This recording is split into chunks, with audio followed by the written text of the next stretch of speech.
Lesson 2.9. So this is your warm-up today. Your do now problems are on page 118 of your math book. If you don't have your math book, go ahead and pause right now and try these problems. The hints are these two are division problems. Then we have like subtracting and dividing in this one, and then dividing again to change those fractions into decimals. Go ahead and try those. Okay, when you're done, let's go over them together. The Ecology Club has volunteered to clean up 4.8 kilometers of highway. The members are organized into 16 teams. Each team will clean the same amount of highway. How much highway will each team clean? So we take the distance of the highway and divide it by the 16 teams. So when you have a decimal here in your dividend, we're just going to ignore it till the end and then shoot it straight up ahead. And so, so here we went 16 times 3. I'm going to go off to the side and just check that. It's 48. So this is the one we should be using right here. 16 goes into 48 3 times.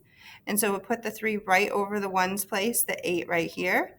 Subtract, you get 0, so it's just 0.3 kilometers. All right, then Tyrone has $8.06.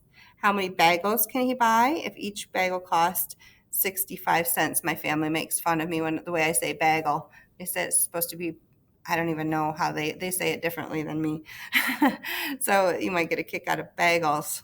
So if each bagel costs 65 cents, here we start with our decimal in the front, and then we need to get rid of our decimal when we have a decimal in the divisor. So you're going to move your decimal 2 spots here and then 2 spots over here.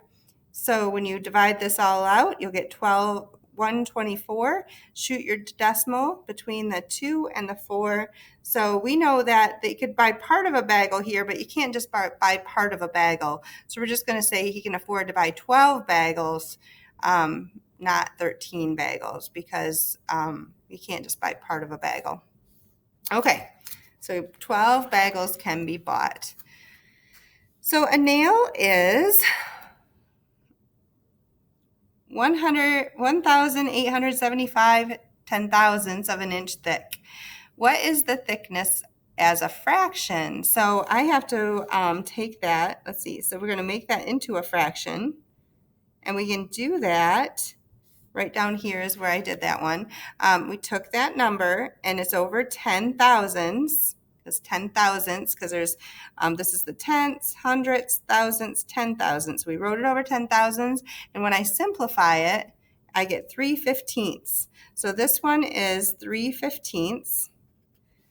What is this thickness as a fraction? That's the answer, 3/15ths, is 1,875 10,000ths inch closer to 1/8 inch or 1/4 inch. So what I did was first I figured out what 1/8 inch was as a decimal, and I got 0.125. I subtracted that from my original decimal number right here to see how far away it was, and I got 625 10,000ths. 625 10,000ths. Then I went to see about 1/4, and I knew 1/4 is the same as 0.25. So I subtracted this amount from that, and I got the same answer in both places. So I found out that they were an equal distance from 1/4 and 1/8. So it's right in the middle of the two, 3/15ths are. So equal distance on that one. That was a tough one. I don't expect you to get that one all on your own. We'll just keep practicing. Lots of steps involved there. Okay, so this one says Maria wants to find the product of 5 3/20 times 3 4/25 using a decimal instead of a fraction. How can she rewrite the problem using decimals? So remember, when you're changing this to a decimal, you stick your bottom out and divide. Once you have that divided, you have to take the whole number and put it in front. So 5 3/20 is the same as 5 15 hundredths. Then we take this one, we're going to stick our bottom on the outside, divide, get 16/100ths. So remember, we have a whole number here, put the 3 in front and then the 16/100ths behind that. So we're just asked here to rewrite the problem using a decimal. Here we just rewrite the problem using a decimal. So that is your answer. You don't have to solve it. You're just rewriting the problem. Okay. So today's lesson, this can go in your notes, is going to be how to divide mixed numbers. Lesson 2.9. The first one I just want you to watch as I figure it out, and you just watch to see how it goes. So an estimate here, we're going to estimate to the nearest whole number. And if you know about 3/4, let's take one whole, and we cut it into fourths. 3/4 is closer to the higher number than the lower number. So if this was 5 and this was 6, 5 and 3/4 would be closer to 6. So we're going to make 6 as our first number estimate. And then whenever you have like a 0.5, so this would be 4, this would be 5, and halfway between is 4.5, right? Well, 4.5 is the same as 4.5, and when we have a 4.5, we round that up to the higher number. So we're going to do 6 divided by 5, and there's a trick to this. You can write a division problem as a fraction. So you just put 6 on the top, 5 on the bottom, and then we simplify that fraction by seeing how many 5s fit into 6. We can make one whole pie with 5 pieces, and we would have 1 piece left over. So our estimate there is 1 1/5. Now we're actually going to find the quotient. So I'm going to rewrite the problem. And remember, when you divide with fractions, we need to take our mixed numbers and turn them into improper fractions. So we're going to do what we call the wheel. Some of your middle school teachers will use that language, the wheel. 4 times 5 is 20, plus 3 is 23, and the denominator stays the same.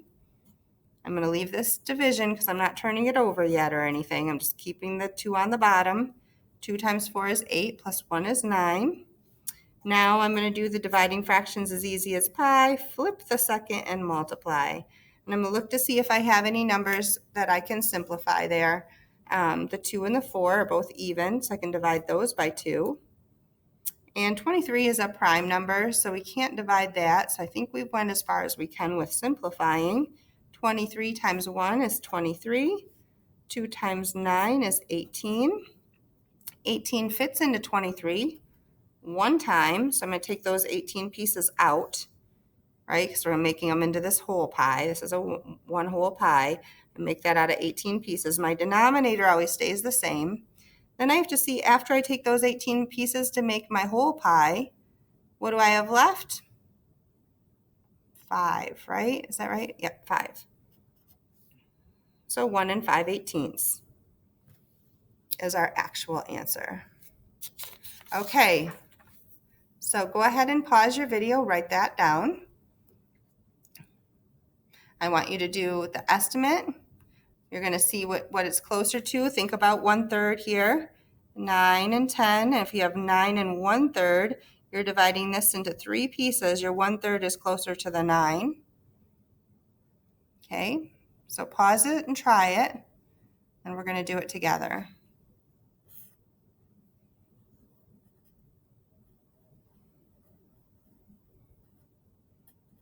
Okay, so let's do this together.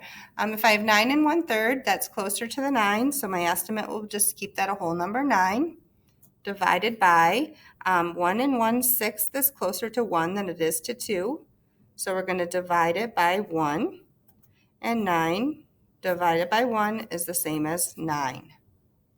So my estimate will be 9.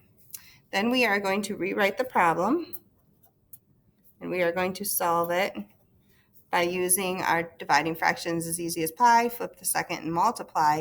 But first, before we do that step, we're going to need to take our mixed number and make them into improper fractions. Okay, so denominator stays the same. 3 times 9 is 27, plus 1 is 28. 6 times 1 is 6, plus 1 is 7. Dividing fractions as easy as pie. flip the second, and multiply. Now I'm going to look to see if I can simplify before I go any further, and I can. 28 can be divided by 7. 4 times 7 is 28. 7 divided by 7 is 1. 3 and 6 can also be divided by 3. Then I multiply across the top and the bottom. My answer is 8, which is pretty close to my estimate there. So that would be a good estimate. All right, you guys try this one. Pause your video, write this all down. Then we're going to do it together. Do remember on the estimates that you round these up if they're a half. So this one will go up to the next number, and so will that one. Okay, let's do it together. So 8 divided by 3. 8 divided by 3. You can rewrite it as a fraction. 3 fits in there 2 times with 2 left over. Right? 2, so it would be 6 pieces were gone. 8 minus 6 is 2. So that's how I get 2 2/3. Then we're actually going to find the quotient. And whoops, let's just rewrite these as improper fractions to start with. 2 times 7 is 14, plus 1 is 15. 2 times 2 is 4, plus 1 is 5. And the denominator just stays the same. Dividing fractions is easy as pie. Flip the second one and multiply. But before you multiply, we always like to simplify first. 5 fits into both of these, and 2 can fit into both of those. So I just get 3 over 1 or 3 wholes. And 2 2/3 is pretty close to 3 wholes, so that's a pretty good estimate. All right. Then this one, just watch me do. I think some kids last year had a little bit of trouble with it, so I'm just going to talk you through it. So here was 1 1/3 divided by 2. We're going to change this to a 1. You can just write that as 1/2, right? 1 divided by 2 is 1/2. The part that they had trouble with, and I feel like I'm going to just redo this one right here. I'm going to redo it so that we're going to go up here and we are going to find the actual quotient. So our first step would be to write the mixed number here as improper fraction. 3 times 1 is 3, plus 1 is 4. Then we're going to divide that by 2 over 1. We haven't flipped it yet. So next step is dividing fractions is easy as pie. Flip the second. Got to flip the second and multiply. And before I multiply, I always check to see if I can simplify, and I see 2 even numbers here. And turn that into a 1 and that into a 2. Multiply my numerators, multiply my denominators, and I get 2/3, which is close to 1/2. So that was a good estimate. All right. Well, good luck. You can try your Think Central assignment. Make sure you keep those notes for your test.